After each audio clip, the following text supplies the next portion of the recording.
नमस्कार, जी बिजनेस की इस खास पेशकश में आपका स्वागत है। हम अनिल जी के साथ डिस्कस कर रहे हैं क्या बाजार का बॉटम बन गया है।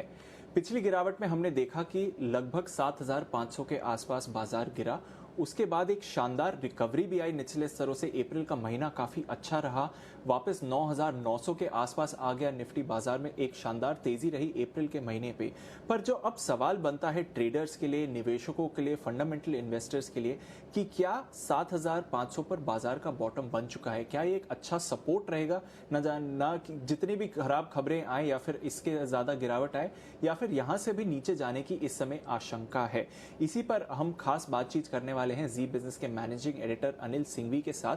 अनिल जी के साथ पूरी रिसर्च तैयार है। अनिल जी ने काफी सारे सवालों के आपको जवाब देने की कोशिश करी है, हर सिनेरियो को एनालाइज किया है। तो हमने इस कॉन्वर्सेशन को 4 भागों में तोड़ दिया है।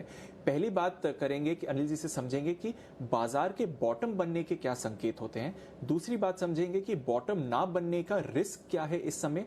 तीसरी बात यह है कि बाजार के जो फंडामेंटल नजरिया है, ये तो हम लेवल्स की बात कर रहे हैं, पर जो फंडामेंटल नजरिया है आगे जाकर वो कैसा रहेगा।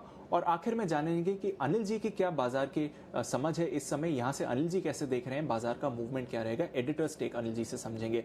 तो अनिल जी, जो सबसे बड़ी बात बन रही है और हमारे सारे दर्शक ये जानना चाहते हैं, पिछले कई दिनों से उनके कमेंट्स भी आ रहे हैं कि बाजार में जो पिछले दिनों की जो रिकवरी आई थी, यहां से ये संकेत मान लें कि बॉटम तो बन गया है। आगे जाके जैसा भी हो, जो 7,500 का स्तर था उसके नीचे जाने की संभावना कम है।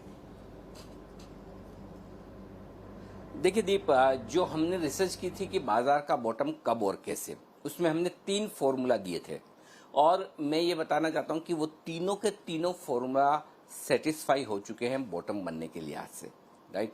तो पहला फॉर्मूला ये था कि बॉटम बनने की पहली कंडीशन ये कि बाजार जो भी लो बनाए उससे 5% ऊपर ट्रेड करना चाहिए। तो 7,610 का क्लोजिंग लो बनाया, उससे 5% ऊपर हम काफी 5 के अब तो 30% ऊपर ट्रेड कर रहे हैं।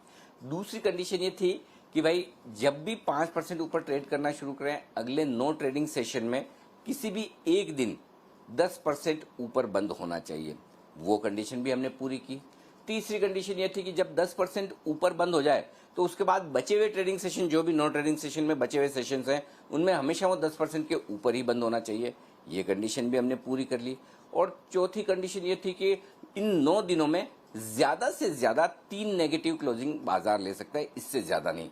और वो कंडीशन भी हमने पूरी कर ली। ये कंडीशन न सिर्फ 9 दिनों पर पूरी की है दीप, बल्कि 10 और 11 दिनों पर भी हमने पूरी की है। तो 11 दिनों में सिर्फ 3 नेगेटिव क्लोज मिली है, 10% के ऊपर बाजार बंद होने में कामयाब रहा है। तो जो फॉर्मूला है, उस फॉर्मूला के हिसाब से 7,610 पर जो बाजार बंद हुआ है 24 मार्च को, वो बाजार का बॉटम बन चुका है। और इस फॉर्मूला के बेसिस पर मैं थोड़ा सा और आपको डिटेल में बताऊं। ये फॉर्मूला मैंने 2000 और 2008 ये 2 मंदियों को ध्यान में रखकर किया है, क्योंकि उससे पहले कि ऐसे हम बहुत पीछे जाएंगे तो शायद बहुत कॉम्प्लिकेटेड हो जाएगा। तो हमारे आंखों के सामने जो पिछले 20 साल में 2 बड़ी मंदी हुई है, जो कि अभी की मंदी से बड़ी रही है। अभी हमने 38% करेक्शन देखा है ऊपर से, तो 38% से ज्यादा की 50% और 61% की मंदी जो हुई है, उनको हमने फोकस किया है, ठीक है। अब इन 2 मंदियों में जो हुआ है उसमें हमने टोटल मिलाकर बेस और बॉटम फॉर्मेशन के लिए अलग अलग कॉम्बिनेशन बनाए। कुल मिला के हमने 609 मौके ऐसे देखे जहां बाजार बेस और बॉटम बनाने की कोशिश कर रहा है। तो ये जो फॉर्मूला हमने आपको बताया है, ये फॉर्मूला 609 मौकों पर हमने लगाकर देखा और उसमें 93% टाइम ये फॉर्मूला सक्सेसफुल हुआ है।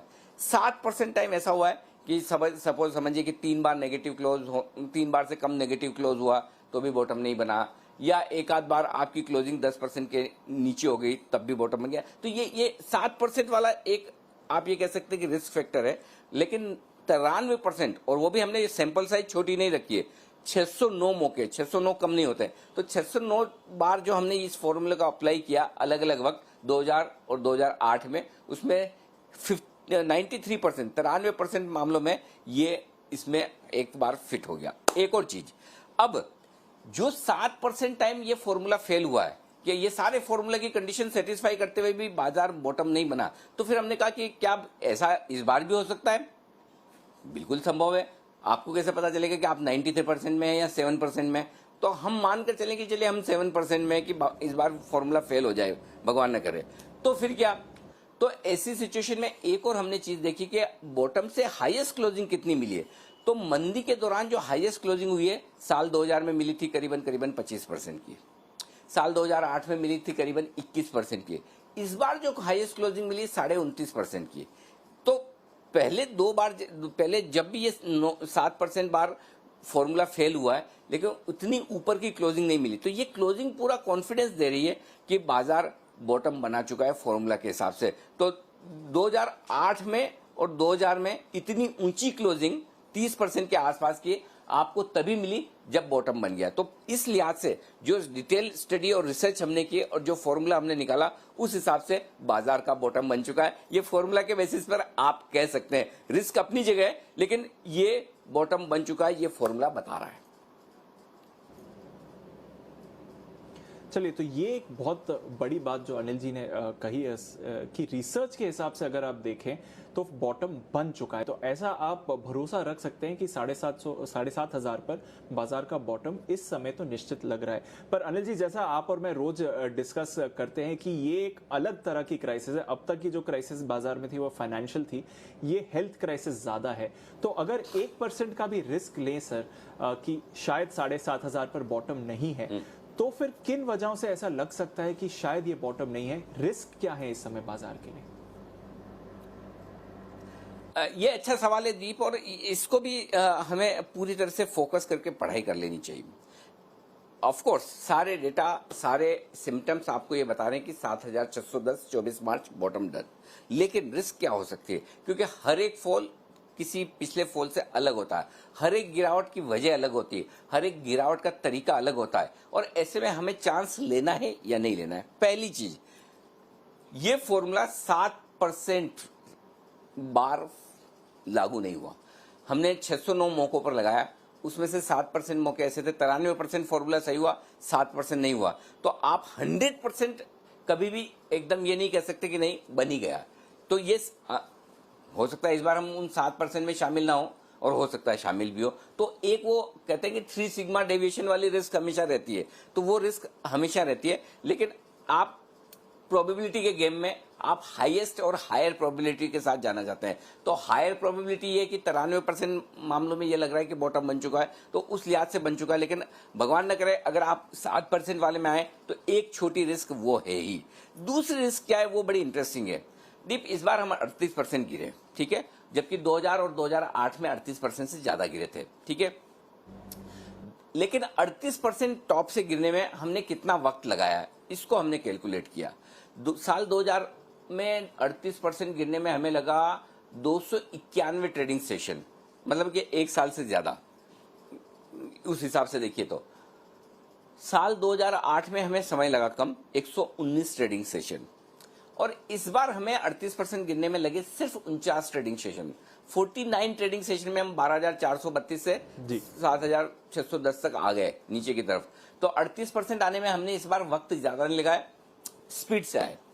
अब इस स्पीड से आने में एक चीज फेवरेबल ये है कि भाई जितना टाइम हमने 2000 में लगाया था उतना 2008 में थोड़ी लगाया, और जितना 2008 में लगाया तो उतना 2020 में थोड़ी लगाएंगे। उस लिहाज से तो आप माने तो बिल्कुल मानना चाहिए बॉटम बन गया। लेकिन दूसरी तरफ एक चीज और है, वो ये कि पहले उस समय 2000 में तो एल्गो ट्रेडिंग थी नहीं, 2008 में मशीन बेस्ड ट्रेडिंग नहीं के बराबर थी, या नहीं थी एक तरह से कह सकते हैं। 2020 में एल्गो ट्रेडिंग बहुत है, तो इमोशंस नहीं है, मशीन है, फॉर्मूला है, इसलिए बहुत फास्ट हो रहा है। तो 38 ट्रेडिंग सेशन की गिरावट में बहुत कम समय लगा है, ये इंटरेस्टिंग है दीप इस बार की गिरावट में। तो हम ये कह सकते हैं कि गिरावट के मामले में हम बहुत फास्ट होते जा रहे हैं इस वक्त मार्केट में। बिल्कुल। तो एक जो मशीन फैक्टर है वो इस बार यूनिक है, जो पिछली 2 डेटा में नहीं रहा, पर हाँ एक ट्रेंड आपको क्लियरली एस्टैब्लिश होता हुआ दिख रहा है। तो सर अब जो इस डिस्कशन का सबसे बड़ा फैक्टर है उस पर आते हैं। फंडामेंटल्स की बात करें, अभी तो हम थोड़ा मैथमेटिकल कैलकुलेशन कर रहे हैं, ट्रेंड्स की बात कर रहे हैं, पर क्योंकि इस बार की क्राइसिस थोड़ी अलग है, फंडामेंटल्स की बात करें तो ये जो अभी रिकवरी हुई है उस पर कितना भरोसा करना चाहिए? आगे का जो ट्रेंड बन रहा है वो आपको कैसा दिख रहा है सर? देखिए, अब इस रिकवरी पर और बॉटम बनने पर कितना भरोसा करना है, इस पर कुछ ऐसे मुद्दों पर हम बातचीत करते हैं जो हमने अब तक नहीं की। पहली चीज, सबसे बड़ी बात, कई बार ये होता है कि एक आम धारणा है कि अगर निफ्टी 27-28 के पी मल्टीपल पर पहुंच गया तो टॉप बनाता रही। एक बार नहीं, कई बार हो चुका है, कम से कम 4-5 बार तो हम देख चुके हैं 27-28 का पी मल्टीपल आया, टॉप बन गया और वहां से आगे पीछे गिरते ही गिरता है। वो हुआ, इस बार भी हुआ है। दूसरी एक आम धारणा है कि जब बाजार का बॉटम बनता है तो निफ्टी का पी मल्टीपल होता है 10 से 12 के आसपास, 10, 11, 12 के आसपास, 13 के आसपास। इस बार ऐसा नहीं हुआ है दीप, क्योंकि साल 2000 में जब बॉटम बना था तो वो बॉटम बना था, तब पी मल्टीपल था 12 का, ठीक है। साल 2008 में जब बॉटम बना तो पी मल्टीपल था सिर्फ 11 का। इस बार जब हमने 7610 के आसपास बॉटम बनाया अभी तक का जो है, तब पी मल्टीपल था 17 का। इसका मतलब क्लियर कट है कि वैल्यूएशंस के लिहाज से बॉटम बनने के लिए जितना बाजार को गिरना चाहिए वो नहीं गिरा है। ये चीज ध्यान में रखिए, देखिए। और आपको याद होगा उस समय जब हम बात कर रहे थे, मैं कहता था कि 6200 6500 भी आ सकता है अगर 7500 के नीचे बाजार ट्रेड करना शुरू करे। तो उस समय वो पैरामीटर वैल्यूएशन का था। अब वैल्यूएशन आप दो तरीके से देखते हैं, एक ट्रेलिंग पुराना वैल्यूएशन जो पुरानी कमाई है उसके बेसिस पर भी आपके बाजार 7610 पर बॉटम नहीं बनाते हैं। फॉरवर्ड पी सब्जेक्टिव हो सकता है कि आगे का वैल्यूएशन आप कितना देंगे, कितनी कमाई गिनेंगे, और खासतौर से इस तरह के लॉकडाउन वाले मामलों में तो आपको अगले साल की कमाई का अंदाजा लगाना मुश्किल काम है। नहीं तो मैं आपको फॉरवर्ड पी की भी बात करता। और आमतौर में मिड कैप स्मॉल कैप शेयरों में बॉटम बनता है दीप जब 3 या 4 का पी मल्टीपल हो जाए। अब भी 11-12 के पी मल्टीपल पर, 10 के पी मल्टीपल पर mid cap small cap share trade कर रहे हैं। इसका मतलब क्लियर कट है कि अभी फंडामेंटली बाजार का बॉटम बनने में वक्त है, नहीं बना है। तो वैल्यूएशंस के लिहाज से अभी भी दिक्कत है। और दूसरी चीज है कि अगर आप फॉरवर्ड पी के हिसाब से आगे आने वाले साल की कमाई के हिसाब से बॉटम बनने के लिए सोच रहे हैं, तब तो वक्त और भी ज्यादा है। पिछले साल की कमाई के बेसिस पर भी अभी बॉटम नहीं बना है। 7610 की मैं बात कर रहा हूं, मैं 9500 की निफ्टी की बात नहीं कर रहा हूं, वहां बॉटम नहीं बना है। और अगले साल की कमाई के बेसिस पर देखेंगे तो और नीचे की रिस्क भी खुल जाती। तो पहली चीज फंडामेंटल व्यू में यह है कि बॉटम नहीं बना है फंडामेंटल्स वैल्यूएशंस के हिसाब से। अगर आप ऐतिहासिक आंकड़े देखें तो अभी भी वक्त है दीप। बहुत बड़ी बात कही आपने अनिल जी की फॉर्मूला एक चीज जरूर दिखा रहा है और फॉर्मूला पे आप भरोसा भी कर सकते हैं जिस तरह का सक्सेस रेट है, पर फंडामेंटल्स में देखें तो बाजार अभी भी महंगे लग रहे हैं, फंडामेंटल्स हिसाब से बॉटम नहीं बना है। एक दूसरी बात है सर, क्योंकि मार्केट्स हमेशा थोड़ी फॉरवर्ड लुकिंग होती है, आगे का जो मूवमेंट है उसको प्राइस इन करती है, तो बहुत सारी बातें हो रही है कि एक वी शेप्ड रिकवरी होगी, जितनी तेज इकोनॉमी की बात कर रहा हूं, जितनी तेज गिरावट हुई है उतनी तेज रिकवरी होगी, उससे बाजार में भी वैसी रिकवरी आएगी। कुछ लोग बोल रहे हैं कि नहीं, थोड़ा टाइम लगेगा लॉकडाउन से बाहर निकलने में, इकोनॉमी इंपैक्ट देखने में। आप किस तरह की रिकवरी देख रहे हैं जहां तक इकोनॉमी का सवाल है और फिर जो उसका बाजार पर असर रहेगा? दीप, ये बेहद इंटरेस्टिंग पॉइंट है और बाजार के बॉटम फॉर्मेशन के वक्त हमें ये ध्यान में रखना जरूरी है। आज तक सुनिए, आज तक एक भी बार ऐसा नहीं हुआ कि बाजार ने वी शेप रिकवरी देके बॉटम बना दिया हो। यानी कि एक बार तेजी से गिरा और उसी तेजी से ऊपर उठा और बाजार का बॉटम बन गया, ऐसा एक भी बार नहीं हुआ। तो फिर इस बार क्यों? 7610 तक आप गिरे नॉन स्टॉप और 7610 से 900 आप आ गए नॉन स्टॉप। तो फिर वी शेप रिकवरी में तो बॉटम नहीं बनता। बॉटम बनने के लिए पहली चीज तो डब्ल्यू शेप रिकवरी चाहिए, जिसमें कि आपको एक डबल बॉटम के आसपास का संकेत मिले, डब्ल्यू बनना चाहिए पहली चीज। तो जब तक आपका डबल बॉटम नहीं बना तो आप कैसे मानेंगे कि बॉटम बना है? Point number 1। पॉइंट नंबर 2 जो इंपॉर्टेंट है वो है कि बॉटम बनने की प्रोसेस में हमेशा रिकवरी यू शेप होती है। ऐसा नहीं कि आपने मतलब जल्दबाजी है कि मुझे हाई भी जल्दी बनाना है, लो भी जल्दी बनाना है। मैं 52 वीक हाई भी एक ही साल में बना दूं, 52 वीक लो भी बना दूं एक ही क्वार्टर में, वापस से 52 वीक हाई बना दूं, ऐसा होता नहीं है। तो अभी तक जितने फॉल हुए हैं, स्पेशली 2008 और 2000 का फॉल अगर मैं गिनूं तो हमेशा यू शेप रिकवरी हुई है। अभी हमने जो रिकवरी देखी है वो वी शेप। तो अब इस वी शेप रिकवरी के बाद बाजार का बॉटम बनने के लिए आपको क्या चाहिए? W shape recovery. यानी हम गिरे 12,400 से 9,900 तक आए, वापस हमें कहीं कहीं नीचे आना चाहिए। अब वो नीचे आने में हम 8,000 आए, 7,500 आए या उसके नीचे जाएं, ये नहीं पता, लेकिन वहां तक आने के बाद फिर आपका वापस ऊपर जाना चाहिए, तब आपका डब्ल्यू बनेगा। अब डब्ल्यू बनने के बाद आप वक्त बिताएंगे और फिर आपको वो यू बनना चाहिए। धीमे धीमे आराम से बाजार वक्त निकाल रहा है और वो यू शेप रिकवरी जब आती है बाजार में, तब जाके बाजार का बॉटम एकदम कंफर्म होता है। तो इस बार हमने अब डब्ल्यू शेप भी नहीं देखा है, सिर्फ वी शेप देखा है। तो सिर्फ वी शेप के बेसिस पर अगर आप ये मानते कि बाजार का बॉटम बन गया, तो ये आप जल्दबाजी कर रहे हैं, गलती कर रहे हैं।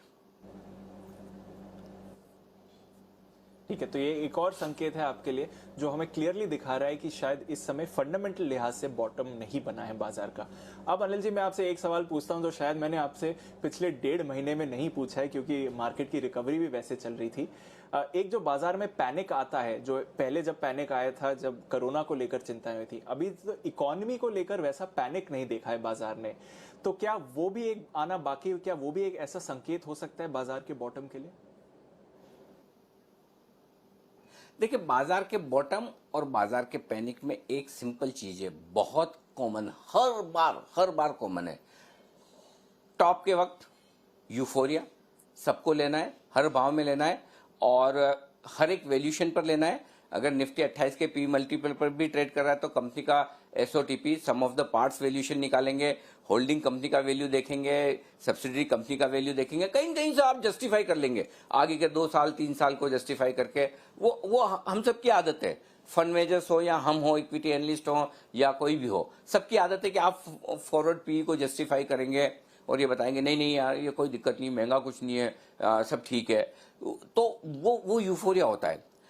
बाजार के पैनिक के वक्त, बॉटम बनते वक्त सबको बेचना होता है, किसी को लेना नहीं है।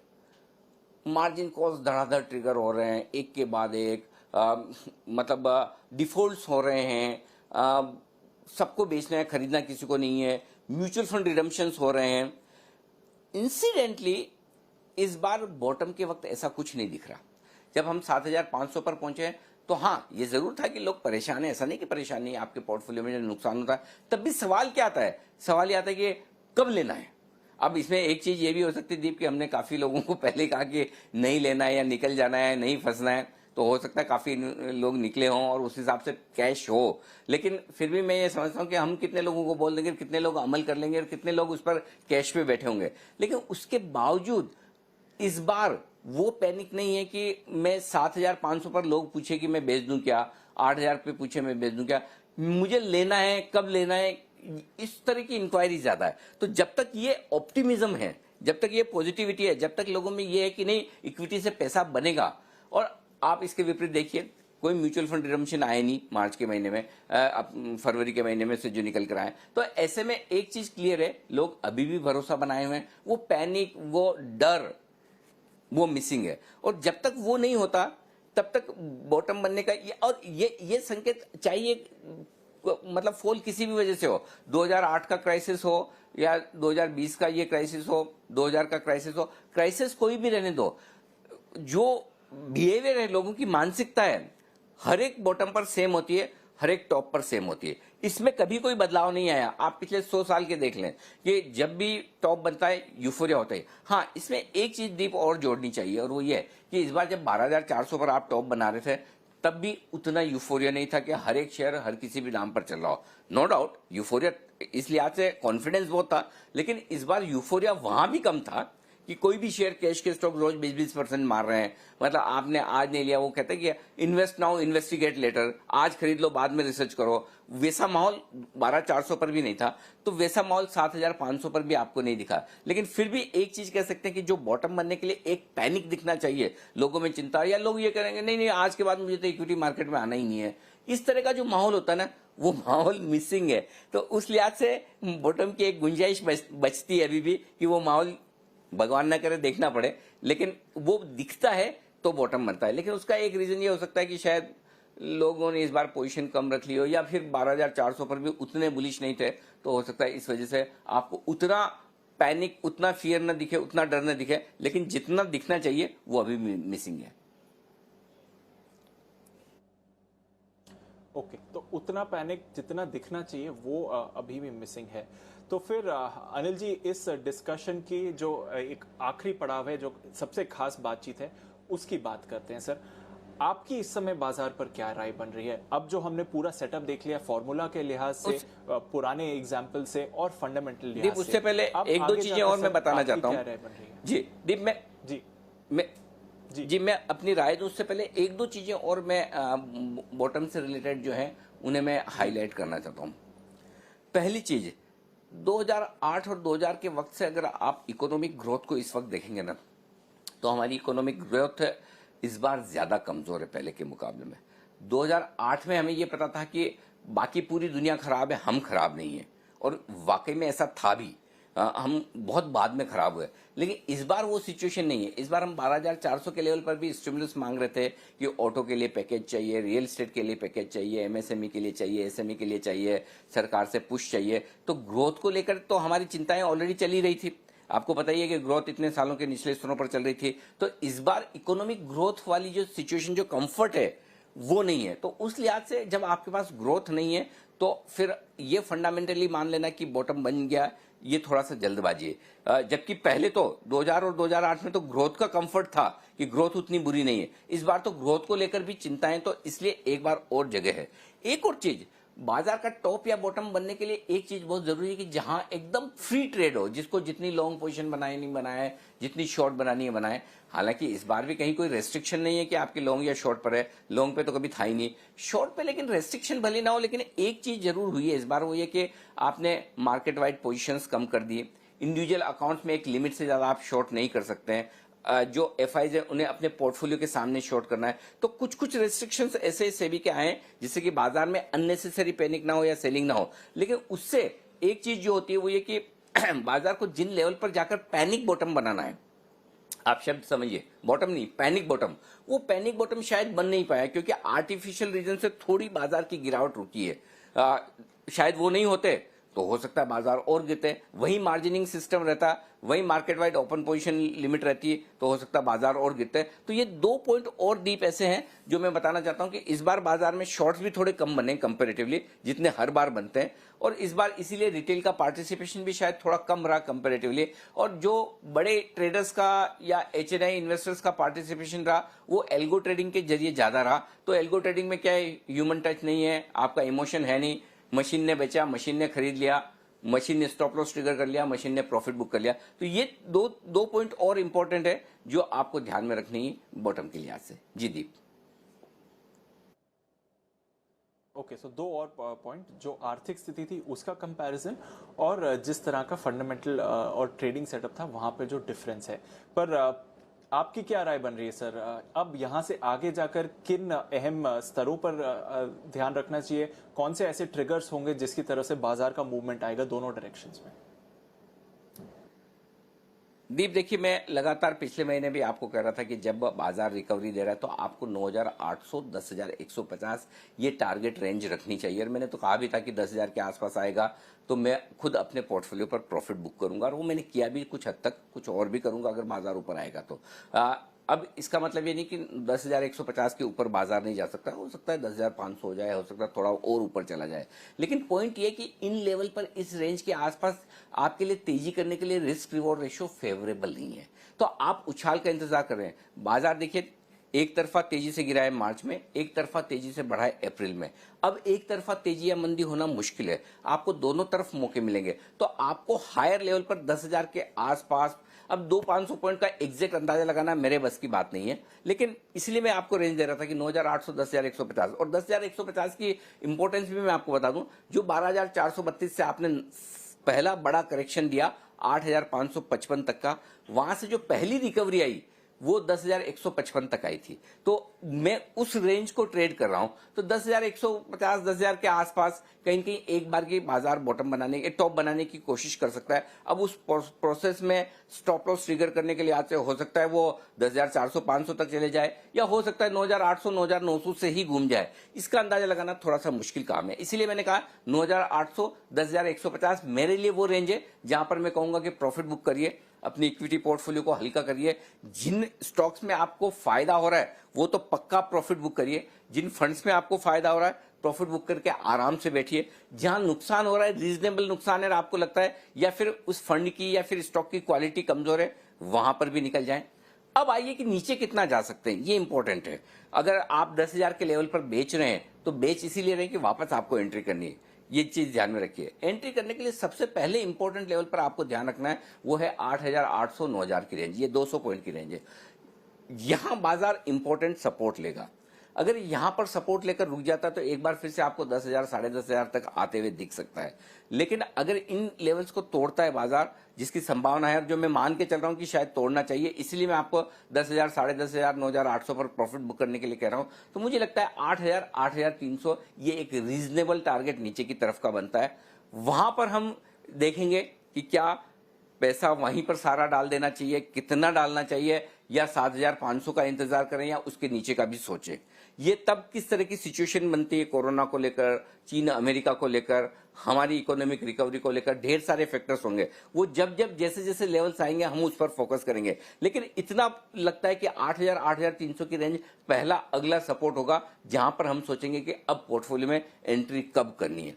एक और चीज जो कहना चाहता हूं दीप, वो ये कि इस सारी प्रोसेस में आपको कमजोर क्वालिटी के मिड कैप शेयरों में, स्मॉल कैप शेयरों में बहुत सावधान रहना है। 25, 50, 100 रुपए वाले जो शेयर, ऐसे सेक्टर्स जिन्हें कोई फंड्स नहीं लेता, वहां पर आपको सावधानी रखनी बहुत जरूरी है। क्योंकि वहां पर अगर आपने गलत स्टॉक्स चूज कर लिए या ऊपर के दाम पर आपने ले लिए, तो हो सकता है आपको कई महीनों तक, कई सालों तक वापस वो भाव आते ना दिखे, और तब आप इक्विटी मार्केट को दोष देके कहेंगे कि अरे मैंने गलत जगह पैसा डाल दिया है, गलत स्टॉक में डाल दिया है, गलत वक्त एंट्री हो गई। तो मेरा ये मानना है कि कमजोर क्वालिटी के mid cap small cap share या फिर ऐसे सेक्टर्स जहां पर फंड्स का इंटरेस्ट नहीं है, मुझे लगता है कि वहां पर आपको ज्यादा सावधान होने की जरूरत है। तो ये आपके लिए रियलिस्टिक अप्रोच होनी चाहिए बाजार के लिहाज से। तो मुझे लगता है कि बाजार आपको मौके देगा।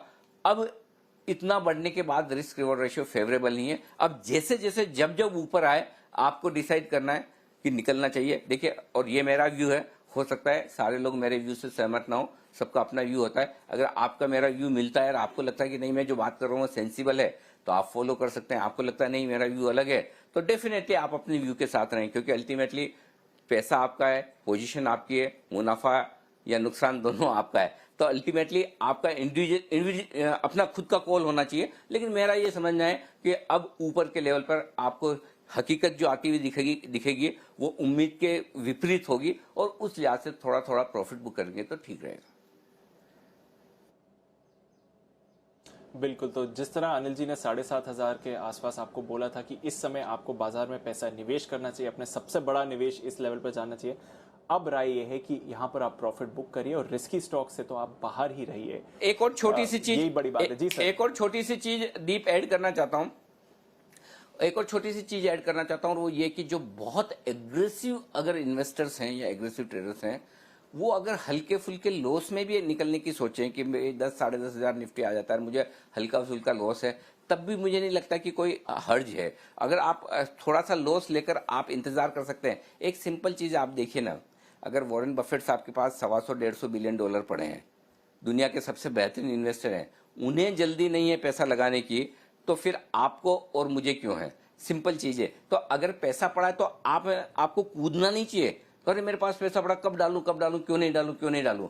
आराम से ये बाजार मौके देगा, टाइम वाइज करेक्शन भी देगा, हो सकता है प्राइस वाइज करेक्शन भी और दे। तो आप हड़बड़ी मत कीजिए, जल्दबाजी मत कीजिए, अपने भाव से, अपने लेवल से, अपने वक्त पर पैसा लगाइए। मेरा ये समझना है कि ये 2020 का साल ऐसा है जब बाजार आपको आराम से मौके देगा। आराम से, जल्दबाजी मत कीजिए बस। बिल्कुल। तो ट्रेड के लिए जल्दबाजी मत कीजिए, अपॉर्चुनिटीज तो आपको हर तरफ मिलेंगी। ये है जी बिजनेस की एक्सक्लूसिव रिसर्च। बॉटम को लेकर, बेस को लेकर अनिल जी ने नई रिसर्च करी है, इस लिहाज से हम किधर हैं। आशा है कि आपकी मदद रही हो। पैसा बचाइए, पैसा प्रिजर्व करिए और उस पर जी बिजनेस पर भरोसा करिए। अनिल जी तो आपको रोज इसकी एनालिसिस देते रहेंगे। बहुत बहुत शुक्रिया अनिल जी, हमारे दर्शकों को ये नई रिसर्च और जो फंडामेंटल लिहाज से जो आपने एनालिसिस की है उसकी भी, और फॉर्मूला किधर है बॉटम और बेस फॉर्मेशन की। बहुत बहुत शुक्रिया। एक छोटा सा ब्रेक लेते हैं, खबरों का दम दूसरी साइड पर आपको देखने को मिलेगा।